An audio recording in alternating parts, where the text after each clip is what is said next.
riesco a respirare. Aspettami, torna indietro. Torna indietro. Ti prego, torna indietro. Continua a respirare. Ok, non sto morendo. Torna indietro, ti prego. No, non ancora. È un sub specializzato come pochi al mondo in immersioni tecniche di profondità. E non ti può aiutare nessuno. Lì sì, io ero quasi certo di non potercela fare. Che si tratta di un'immersione.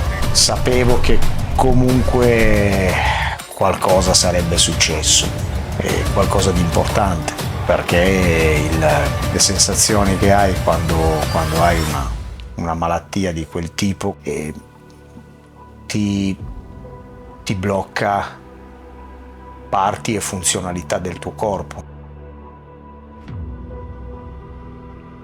Questo è un lavoro dove si muore.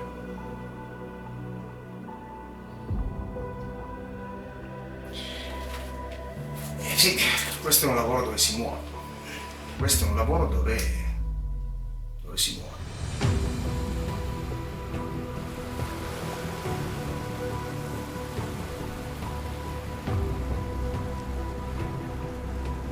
Le passioni io credo che uno ce l'abbia. Hai perso qualcuno che conoscevi? Una mia carissima amica è mancata nel lago facendo immersione, un altro mio amico è mancato in grotta, insomma capita. Ho avuto una persona che mi ha stimolato parecchio, spinto verso l'estremo. Una persona che da un secondo all'altro andrà sto male,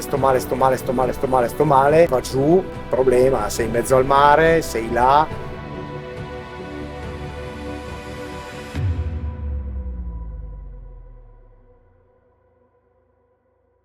E adesso sono magari in un letto di ospedale o con delle problematiche fisiche, quello non l'ho fatto, l'altro non l'ho fatto, invece avere denaro serve, ma alla fine certe cose non te le compra. Stavo girando questo reportage con Andrea, un uomo che raggiunge relitti in fondo al mare. Lo chiamano il sommozzatore delle profondità, ma quello che ho scoperto può dirci molto di più. Mi ha raccontato di un'immersione in cui ha rischiato di morire, e non per modo di dire. Era lì sotto a decine di metri, il corpo gli stava crollando addosso. Il panico dice: sali, respira, scappa. Ecco, ma se lo fai, se sali di colpo, sei morto. E io mi sono chiesto, se fossi stato al suo posto, non so se ce l'avrei fatta. Non so se sarei rimasto lucido, con il cuore che batte, il cervello che urla, il mare che stringe e continua a stringere. Lui sì, ha avuto sangue freddo, ha seguito ogni regola, ha rispettato il tempo, anche quando sembrava eterno. 170 minuti di decompressione prima di poter risalire. Ma vi rendete conto di quanti siano 170 minuti in quelle condizioni? E lì ho capito che dietro queste esplorazioni non c'è solo la bellezza del relitto, la curiosità per la storia, la passione per la scoperta. C'è il rischio, quello vero, la paura, quella vera, la possibilità concreta di non tornare su e di non rivedere più le persone che amiamo. Seguire Andrea mi ha aperto gli occhi. Questo mondo è fatto di silenzi profondi, di tempo che rallenta, di mente che deve restare lucida quando tutto dentro ti implora di scappare. Non è solo un reportage, è un viaggio in quella linea sottile tra vita e morte, dove ogni respiro conta, dove il vero tesoro, a volte, è solo riuscire a tornare indietro. Tempi lunghi e fai immersioni un po' di ore. Ce l'hai dentro, certe cose ce l'hai, non ti vengono insegnate. Quando arrivi su poi hai forte disidratazione, quindi è una sete chimica. Nonostante tu comunque Nonostante ti idrati sia prima, durante e anche dopo, però poi ti viene. E sono l'esposizione all'ossigeno che lo fanno. Okay. E poi se sei abituato che vai in acqua sempre la senti meno, se no comunque senti tanto la stanchezza fisica e ti viene anche sonnolenza parecchia. Cos'è che ti manca in superficie che nelle profondità invece ti viene più facile trovare? Sott'acqua, come prima cosa, l'uomo non domina. L'uomo, non dico viene dominato, l'uomo ha rispetto per forza, e se non hai rispetto, lui ti insegna ad averlo. Andare giù, tu hai sempre comunque il filo. Sì, io sempre Segui sempre seguo sempre una linea per sicurezza, sì.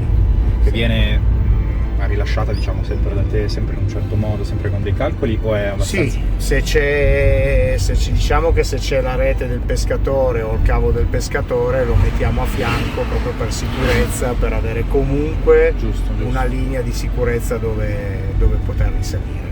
Ma è successo che se si perde, come fai? Se dovesse mai staccarsi, succede che...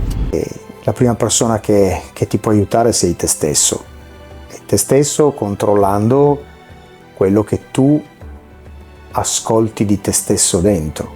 Non la devi trovi. perderti. Se hai il pensiero di non riuscire più a trovarla, ti devi legare prima.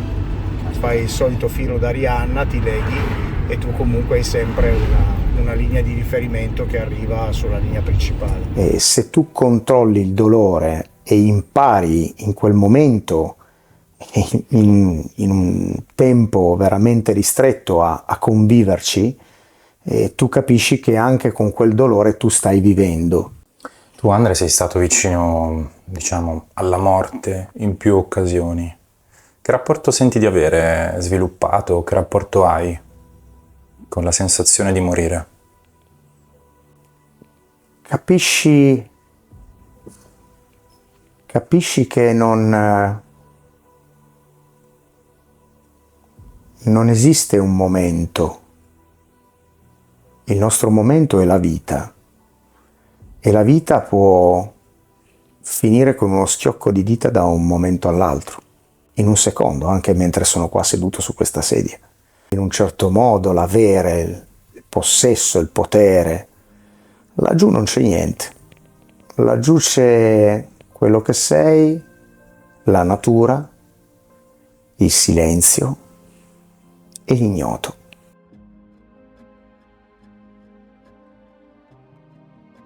Per me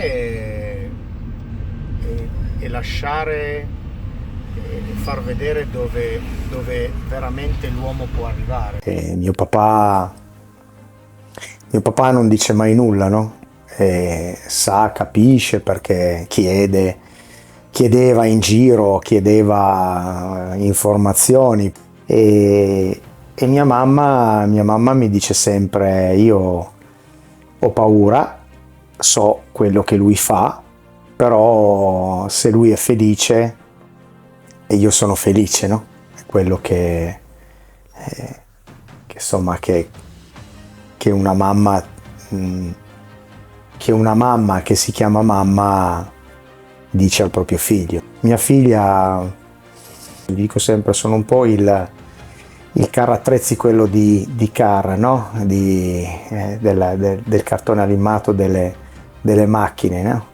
E se hai un problema sai che papà arriva e ti rimorchia. Non è un lavoro facile, per niente. Poi quando lavori con i tecnici ancora di più, perché le condizioni devono essere comunque buone. Allora, abbiamo appena finito la prima parte di intervista, stiamo rientrando al diving dove lo seguiremo. E in questo momento mi trovo qui, mi sto facendo la ripresa. Il mare che sia a posto, le condizioni meteo a posto.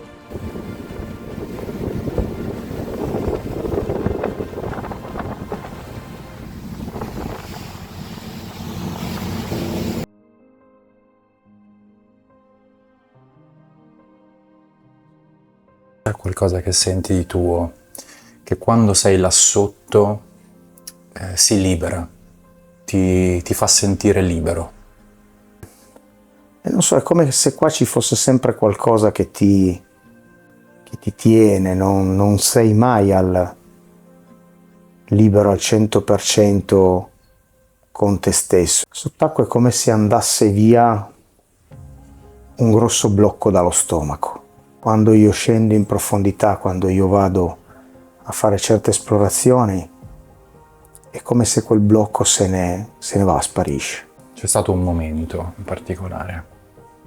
Il momento in cui ho avuto il grosso incidente. Lì sì, ero quasi certo di non potercela fare. Ti manca il lavoro in carrozzeria o è una cosa che poi Mancano i ragazzi. Ero a circa 80 metri di profondità, stavo facendo una risalita da un relitto a 120 metri. Mancano, Cioè, collaboratori. mancano il socio, i ragazzi, perché comunque là sai è ancora adesso un bel lavorare, quindi si ride, si scherza, è un bel ambiente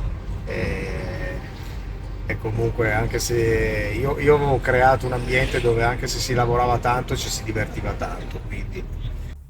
E quando sono arrivato tra i 70 e gli 80 metri è qualcosa che mi strappava tutto dentro.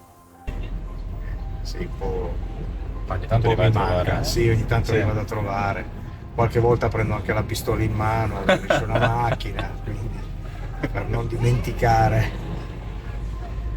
Stavolta è la mia ora e non ti può aiutare nessuno. Quindi quello che hai è poter controllare la tua mente. E la mente fa al 90% nel nostro corpo. Ti sei trovato quindi in quella situazione, con quei sintomi, la paura chiaramente di morire in quella situazione, l'istinto di voler tornare in superficie e nonostante tutto questo sei riuscito a rimanere lucido, calmo e attendere quanto tempo prima di poter risalire? E c'erano circa 170 minuti. Stiamo registrando la puntata di Andrea Bada e sono uscite fuori un sacco di storie incredibili, mi sono emozionato davanti a lui, gli ho chiesto di fare una pausa perché non sapevo più come gestire tutto quello che mi arrivava. È stato veramente incredibile e adesso tra poco riprendiamo. C'è qualcosa che non conosciamo di te, che non conosce nessuno di te, che hai dedicato solo al mare e vorresti dedicare solo al mare e per oggi ci fai questa eccezione? La paura, tutta la paura che posso avere per fare determinate esplorazioni, e fanno vedere quello che la fantasia dell'uomo vorrebbe vedere, e vederla veramente e vederla dal vivo è veramente un'emozione incredibile e ti lascia un qualcosa dentro.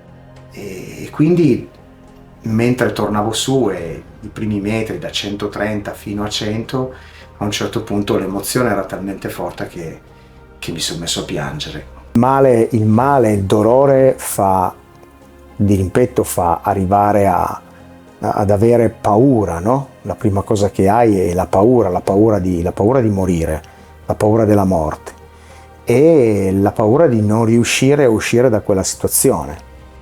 E stai per compiere una spedizione pericolosa, cioè che ha dell'incredibile. Che percentuale hai o senti di successo pensi di poter avere in questa prossima spedizione? Ti chiedo inoltre, come dovrai prepararti, soprattutto mentalmente? Beh, innanzitutto si deve pensare all'esplorazione in modo da averla già compiuta. Quindi tutto deve essere pianificato nella mente e non lasciato a caso. Oltre i 230-250 metri massimo non è più possibile esplorare. Una roulette russa, no? Metti il proiettile dentro e provi, se va bene, se non va bene. Per me non è così, non è il mio intento, quindi il mio intento è di riuscire ad arrivarci con comunque dei margini di sicurezza.